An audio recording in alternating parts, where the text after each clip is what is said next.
చంద్రబాబు గారితో పాటు లోకేష్ కూడా తిరిగారు కదా, ఏది తెలంగాణ ఎలక్షన్స్కి సంబంధించి.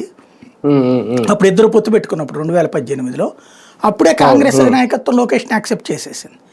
ఓ రకంగా చెప్పాలంటే ఢిల్లీలో అంటే ఆయన ఆల్రెడీ దానికి అర్హుడే లోకేష్, ఎందుకంటే ప్రూవ్ చేసుకున్నాడు. పార్టీలో సభ్యత్వ నమోదులతో ప్రారంభించి ఒకనాడు చంద్రబాబు నాయుడు ఎట్లయితే ఎన్టీఆర్ గారి దగ్గర నుంచి పార్టీ తీసుకునేటప్పుడు కార్యకర్తల నాయకుడిగా ఎదిగాడు ఆయన. అదే ఈయన స్టార్టింగ్ ఈయనకి అట్లాంటి ప్రతిఘటన అవసరం లేని కార్యకర్తల నాయకుడు అయ్యాడు. ముందు కార్యకర్తల బాగోగులు చూసుకున్నాడు, పార్టీ కష్టకాలంలో ఉన్నటువంటి సందర్భంలో రోడ్డెక్కి తిరిగాడు.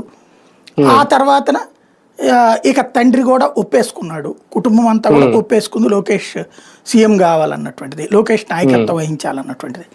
దాంట్లో భాగంగా జరుగుతున్నటువంటిదే ఈ మీటింగ్స్ కొన్ని అయిన తర్వాత ఇంకా ఒక దాన్ని ఏమంటారు శిఖరాగ్ర సమావేశం జరగాలి, వీళ్ళది డెసిషన్ తీసుకోవాలి. ఎందుకంటే ఒకటి అయితే ఇప్పుడే తీసుకోవాలి, లేకపోతే ఇబ్బంది అవుతుంది.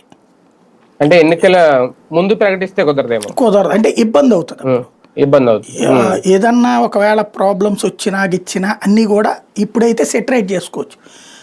మేబీ ఒక 6-7 నెలల్లో సెట్ చేసుకుంటారేమో అనుకుంటున్నాను. అక్కడ కేటీఆర్ విషయంలో లేకపోతే రాహుల్ గాంధీ విషయంలో జరిగిన పొరపాటు ఇక్కడ జరగకూడదని కోరుకున్నారు.